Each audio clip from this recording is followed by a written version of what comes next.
Prenons maintenant l'exemple d'une personne, vous allez le voir, qui fait des régimes et des pertes de poids de type yo-yo.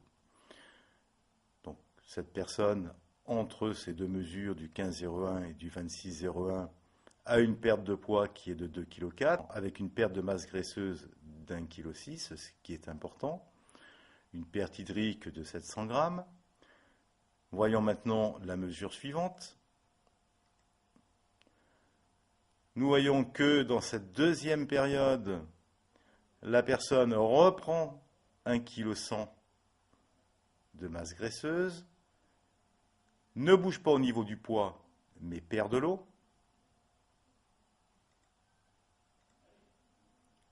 Et sur cette nouvelle période, repère 1 kg de masse graisseuse et reprend 1 litre d'eau.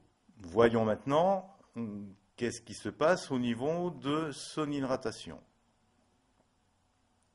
Alors nous allons voir l'hydratation, mise à jour. Nous voyons que sur l'ensemble de la période, son taux d'hydratation reste relativement stable.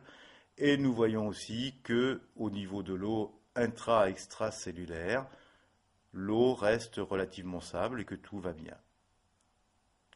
Allons sur mesure. Prenons la dernière mesure, analyse.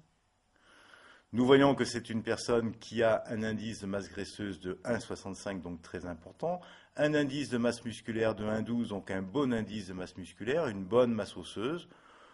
Donc, nous pouvons envisager au niveau de cette personne, qui en plus a un bon niveau d'hydratation, de continuer à faire son régime pour lui faire perdre quand même les 11,3 kg de masse graisseuse qu'elle a en trop. Elle a une bonne masse musculaire. Si elle respecte le régime et si elle fait bien son régime, ce qui n'a visiblement pas été le cas, nous pouvons avoir bon espoir de lui faire perdre assez rapidement les 11,3 kg qui lui manquent.